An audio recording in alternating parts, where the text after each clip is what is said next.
Popo, tahu ada sinar podo. Halo sahabat, Assalamualaikum.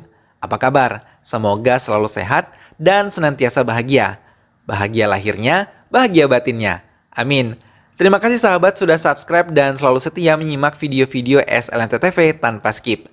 Semoga Tuhan yang Maha Kaya selalu memberikan rezeki yang berlimpah ruah dan juga berkah untuk sahabat semua. SLNT TV kembali hadir menemani waktu bersantai sahabat dengan alur cerita film pilihan. Kali ini SLNT TV akan bercerita tentang sebuah film yang berjudul Mari.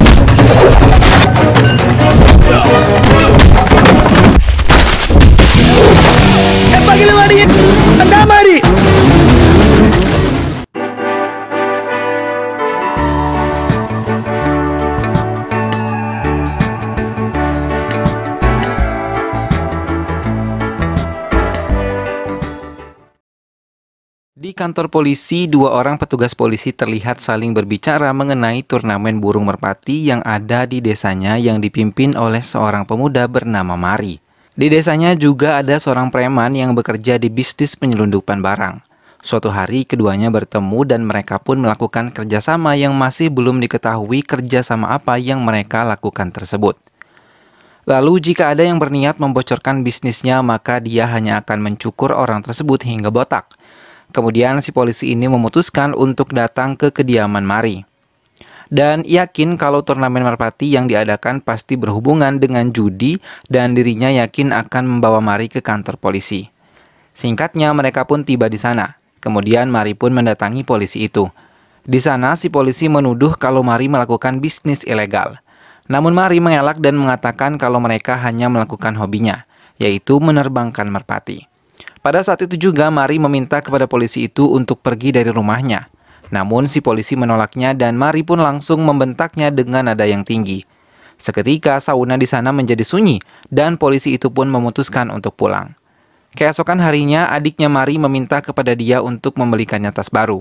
Namun Mari mengatakan kalau saat ini dia belum memiliki uang dan untuk sementara waktu dia harus menggunakan tas yang lama terlebih dahulu sampai dia mendapatkan uang. Adiknya pun menuruti perintah dari kakaknya, walaupun ibunya kesal dengan Mari yang terus-terusan memberi makan burung-burung merpatinya. Di saat itu ada anak buah Mari yang memberitahukan kalau di Blok A ada satu keluarga yang baru saja pindah rumah. Namun keluarga itu tidak izin terlebih dahulu kepada Mari. Mari pun segera berangkat ke sana. Sesampainya di sana Mari malah terpesona dengan seorang gadis yang baru saja pindah dengan keluarganya. Kemudian si gadis ini menjelaskan kalau mereka ingin membuat sebuah butik. Mari lantas marah dan dia meminta sejumlah uang sebagai biaya sewa. Keluarga itu pun menolak dan Mari pun menghancurkan sebuah barang di sana yang membuat ayah dari gadis tersebut memberikan sejumlah uang kepada mereka dan Mari pun pergi. Siang harinya anak buah Mari melihat kalau ada orang yang mampir ke butik itu dan saat itu juga mereka pun menghajar setiap orang yang mampir. Sampai-sampai gadis si pemilik butik ini menjadi kebingungan karena dia mendengar suara orang yang memencet bel pintu, tapi saat dirinya keluar, dia hanya menemukan sepeda dan motor yang tergeletak tanpa ada pemiliknya. Scene kemudian berpindah. Di sebuah panggung terlihat kalau di sana Mari mendapatkan hadiah karena dirinya memenangkan turnamen merpati. Namun lawan mereka yang mendapatkan juara kedua pun menjadi iri karena Mari selalu saja menang di setiap turnamen dan orang itu bernama Revan. Lalu ketika acara telah usai, Raffi meminta izin kepada Mari untuk menyelenggarakan turnamen atas nama Mari. Karena dirinya sangat terpukau dengan burung merpati milik Mari dan dia juga ingin turnamen itu diikuti oleh banyak orang. Lalu dia juga mengatakan akan membagi persenan dengan Mari. Saat itu Mari pun setuju dan Sin pun berpindah lagi ke kantor polisi. Di sana para polisi sedang membicarakan kalau dahulu ada sebuah geng bernama Velu.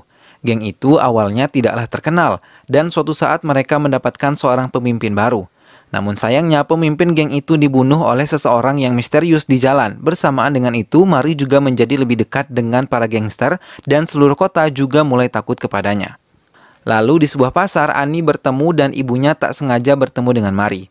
Di sana Mari menawarkan mereka agar tidak usah membayar uang sewa dengan menjadikannya mitra kerja dan mereka pun setuju. Scene kemudian berpindah ke sebuah turnamen yang diadakan oleh Raffi. Di sana terlihat kalau Mari mengikuti turnamen itu juga, lalu ketika burung merpati milik Mari terbang dengan bagusnya, wasit malah mengatakan kalau mereka melakukan pelanggaran. Tapi pada saat itu juga, tim Mari bertanya kepada wasit yang manakah burung milik mereka. Lalu wasit pun menunjuk salah satu burung, dan mereka pun mengatakan salah karena di antara kedua burung itu bukanlah milik mereka dan ternyata burung milik mereka sudah memiliki cap di sayapnya. Saat itu juga Mari menyadari kalau Raffi ingin membuatnya kalah karena melakukan pelanggaran, lalu dia pun mendorong si wasit itu hingga terjatuh. Setelah itu dia pun melakukan sidang terhadap Raffi dan di sana Raffi pun mengakui perbuatannya yang sengaja membuat Mari kalah dalam turnamennya. Tapi kali ini Mari pun memaafkannya, lalu dia pun meludahi tangannya dan berjabat tangan dengan Raffi. Scene kemudian berpindah di butik milik Ani. Di sana nampak ada sepasang kekasih yang berniat meminta jasa Ani untuk mengurus dekorasi pernikahannya. Lalu datanglah Mari yang langsung memberikan harga yang sangat tidak masuk akal kepada kedua orang itu dan dia juga mengancam mereka jika tidak mengikuti kemauannya. Malam harinya Mari datang lagi ke butik itu dan di sana Ani mengatakan kepada Mari kalau mereka membatalkannya. Seketika Mari pun ingin menghajar orang-orang itu. Namun Ani menjelaskan kalau mempelai wanita merasa sakit hati dan membatalkan pernikahan itu.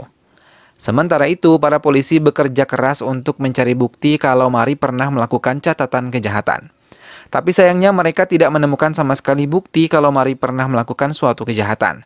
Keesokan harinya, Raffi datang ke butik milik Ani dan di sana mereka tiba-tiba mengambil seluruh barang yang ada dan di saat itu, Mari datang kemudian menghancurkan kaca mobil Raffi. Keributan pun terjadi, tapi mereka memilih untuk pergi karena daerah itu termasuk wilayah milik Mari. Ani kemudian mendatangi Mari untuk mengucapkan terima kasih kepadanya. Setelah itu hubungan keduanya pun kini semakin dekat. Keesokan harinya Mari pun datang lagi ke butiknya Ani. Lalu di sana mereka berdua pun berbicara empat mata.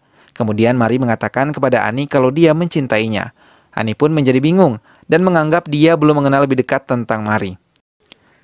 Tapi Mari bersikap masa bodoh dan pergi setelah lega mengungkapkan perasaannya.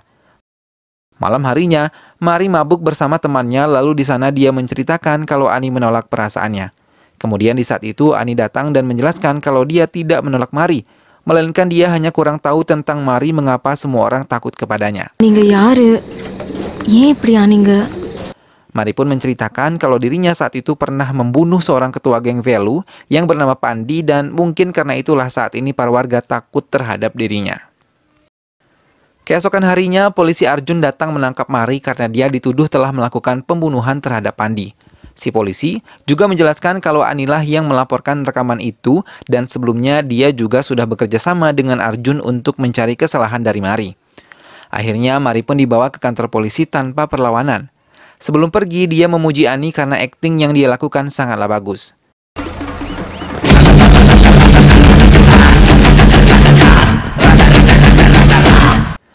Beberapa tahun kemudian, kini Mari pun telah keluar dari penjara dan dia dijemput oleh Puci dan rekan-rekannya. Saat itu juga mereka menceritakan selama Mari di penjara, Arjun menangkap Ana dan bisnis ilegalnya pun di situ. Lalu di sana Ana meminta kepada warga desa untuk membantunya mengangkat kayu merah milik Ana ke suatu tempat. Lalu, selama 2 hari mereka pun melakukan pekerjaan itu. Tiba-tiba tempat tersebut digerebek oleh polisi lain dan para warga yang ikut dalam pengangkutan itu pun ditangkap.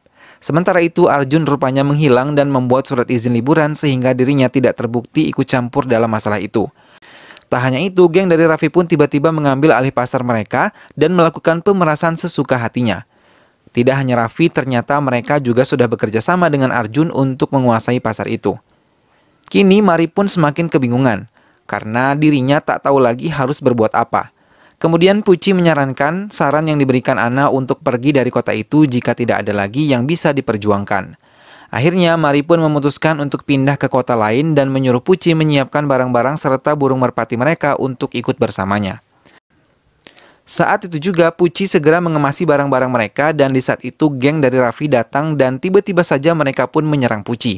Saat itu juga Mari melemparkan sebatang rokok dan berjalan menuju temannya yang sedang dipukuli itu. Di sana Mari berusaha menghindari keributan dengan membawa Puci pergi tanpa menghiraukan gangster tersebut. Namun salah satu dari orang itu malah membuat Mari marah dan pria itu pun dipukul tepat di wajah hingga terjatuh. Melihat rekannya dipukul oleh Mari, gangster yang lainnya pun mengambil senjata mereka dan menyerang Mari secara bersamaan. Tapi Mari yang sudah terlebih dahulu marah pun menghajar satu persatu dari orang tersebut hingga tak ada yang mampu untuk bangkit lagi.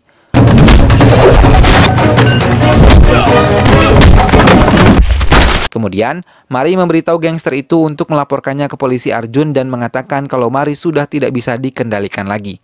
Siang harinya, beberapa warga bersedia membantu Mari untuk melawan polisi itu. Tapi, Mari menolaknya dan menyuruh mereka untuk pergi. Malam harinya, Ani datang menemui Mari dan dia meminta maaf karena sudah bersekongkol dengan polisi itu tanpa mengetahui sifat asli polisi tersebut. Namun saat ini Mari tak sedang ingin mendengar suara Ani dan menyuruhnya untuk pergi. Kemudian Ani pun dibawa pergi oleh temannya Mari. Di sana mereka pun menceritakan apa yang selama ini Mari alami dan dia belajar dari Mari kalau mereka lebih bisa mempercayai merpati ketimbang manusia.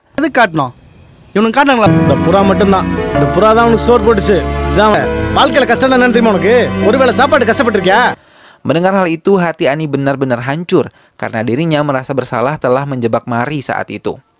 Keesokan harinya, Mari dan temannya berniat mencari pendapatan dengan menjadi supir bajai untuk membiayai kebutuhannya dan juga untuk membeli pakan burung peliharaannya.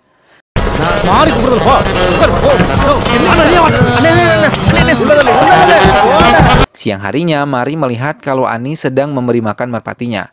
Kemudian, Ani yang melihat kedatangan Mari pun segera menghampirinya. Dan dia menyesali perbuatannya saat itu. Lalu kini Mari pun memaafkannya karena menurutnya hal itu telah terjadi dan dia meminta agar Ani dapat menjadi mitra kerjanya lagi. Ani pun senang mendengarnya dan dia pun setuju. Keesokan harinya Mari datang ke tempat pendaftaran turnamen merpati. Di sana dia bertemu dengan Raffi dan saat itu juga dia mengejek Raffi karena selama berturut-turut burung miliknya berhasil menjuarai perlombaan yang ada. Raffi pun kesal dan dia menceritakan hal itu ke Arjun. Arjun yang ikut kesal pun berusaha mencari kesalahan Mari supaya dia bisa memenjarakannya lagi. Namun Raffi memberitahu kalau Arjun hanya menjadi seorang supir dan tak melakukan tindak kriminal atau pemerasan. Akhirnya dia pun memutuskan untuk mendatangi Mari di pasar dan di sana Arjun pun bertemu dengan Mari yang pada saat itu juga Arjun langsung menghajar Mari. Namun Mari tidak melakukan perlawanan sama sekali karena Arjun adalah seorang polisi. Kemudian Mari bangkit dan pergi dari tempat itu. Sebelum dia pergi, ia mengatakan kalau seekor nyamuk bukanlah seorang pahlawan jika korban yang dia gigit dalam keadaan tidur. Keesokan harinya, Mari dan para pedagang nampak sedang berbincang-bincang. Lalu datanglah anak buah Raffi yang berniat mengambil uang keamanan di daerah itu. Namun di saat itu para warga termasuk Ani malah memberikan uangnya kepada Mari di depan wajah mereka. Sontak orang-orang itu pun tak berani mengambilnya karena mereka sudah pernah dipukuli oleh Mari sebelumnya. Dan mereka pun memutuskan untuk pergi.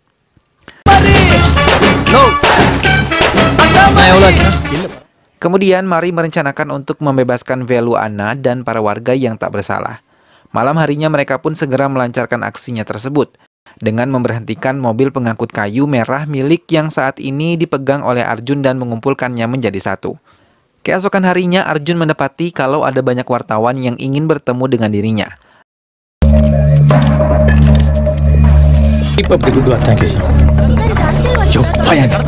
Arjun pun menjadi bingung, namun dia terkejut ketika melihat para pekerjanya berada di sana dengan barang bukti kayu merah ilegal tersebut. Tak hanya itu, rupanya Mari juga berada di sana dan dia meminta sesuatu kepada Arjun untuk membebaskan Veluana. Malam harinya, Arjun bersama Raffi mendiskusikan hal tersebut. Awalnya Raffi tak setuju untuk membebaskan Veluana. Namun Arjun berpikir lain dan keesokan harinya Veluana dibebaskan dengan para warga yang saat itu ditipu oleh Arjun. Malam harinya para warga desa terlihat sedang bersenang-senang karena mereka sedang melakukan festival cahaya. Sementara itu Arjun dan Raffi sedang mencari cara agar membuat mereka putus asa. Akhirnya mereka pun merencanakan untuk membakar kandang beserta burung milik Mari saat tengah malam. Setelah festival tersebut, Ani berniat mengungkapkan perasaannya juga kepada Mari. Namun di jalan, dia melihat kalau ada orang yang dengan sengaja membakar kandang burung milik Mari dan sisanya dibiarkan terbang begitu saja. Ani pun langsung berusaha mencari bantuan untuk memadamkan api itu. Keesokan harinya, Mari dan kawan-kawannya pun terlihat putus asa karena merpati kebanggaan mereka kini telah pergi. Dan mereka juga memutuskan untuk berhenti mencampuri urusan Arjun lalu pergi dari kota ini.